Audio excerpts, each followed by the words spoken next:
Today's recipe అందరికీ ఎంతో ఇష్టమైన ఆలూ స్టఫ్డ్ పరోటా చాలా సింపుల్గా టేస్టీగా చేసుకోవచ్చు. ఇది బ్రేక్ఫాస్ట్కైనా స్నాక్ రెసిపీకైనా భలే ఉంటుందండి.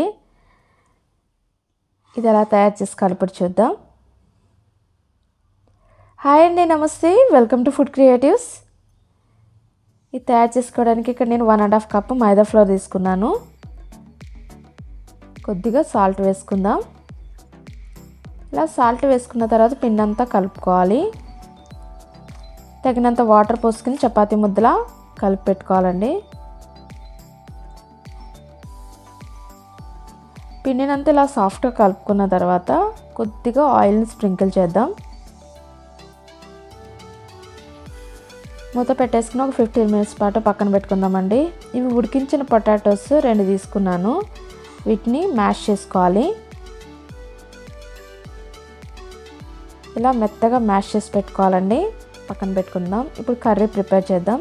ఇక్కడ నేను 2 టేబుల్ స్పూన్ ఆయిల్ వేసాను. ఈ ఆయిల్ హీట్ ఎక్కిన తర్వాత ఒక చాప్డ్ ఆనియన్, 2 పచ్చిమిరపకాయలు సన్నగా తరిగి వేసుకోవాలి. ఇది కొద్దిగా ఫ్రై అయిన తర్వాత ఇందులో 1/4 టేబుల్ స్పూన్ పసుపు, 1/2 టేబుల్ స్పూన్ మిర్చి పౌడర్, రుచికి సరిపడా salt, 1/2 table spoon cumin powder, 1/2 table spoon coriander powder, 1/2 table spoon garam masala powder వేసుకోవాలి.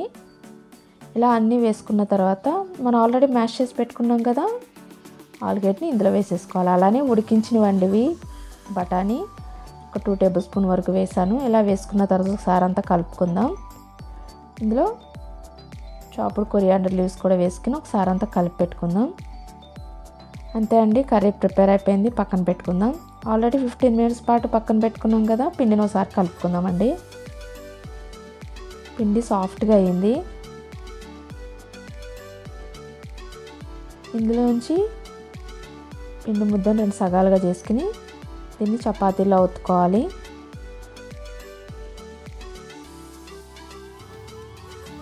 మనం ప్రిపేర్ చేసిన స్టఫింగ్ ఉంది కదా, 2 టేబుల్ స్పూన్ వరకు పెట్టాను. అలానే కొద్దిగా చీజ్ వేసానండి.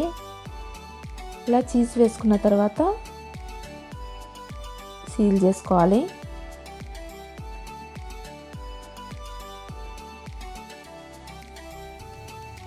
ఇలా ప్రిల్స్ కింద పెట్టాలండి.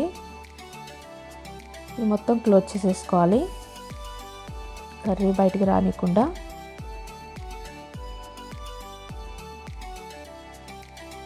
దీనిపైన కొద్దిగా పౌడర్ని జల్లుదాం. ఇలా వేసుకున్న తర్వాత దీన్ని చపాతీలా ఒత్తుకోవాలి.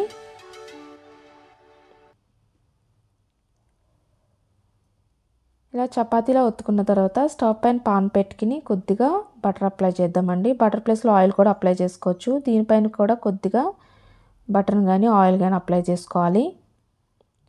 1 సైడ్ రోస్ట్ అయిపోయిందండి, టర్న్ చేద్దాం. ఇది లో ఫ్లేమ్లో పెట్టుకుని రోస్ట్ చేసుకుంటే లోపల వరకు కుక్ అవుతుంది. 2 సైడ్స్ రోస్ట్ అయిపోయిందండి. ప్లేట్లోకి తీసేసుకుందాం. మిగతా దాన్ని కూడా ఇలానే ప్రిపేర్ చేసి పెట్టుకోవాలి. చూసారండి ఎంత సింపుల్గా అయిపోయిందో. చాలా టేస్టీగా ఉంటుంది. మీరు తప్పకుండా ట్రై చేస్తారనుకుంటున్నాను. ఈ వీడియో మీకు నచ్చింది అనుకుంటున్నాను. Thanks for watching this video.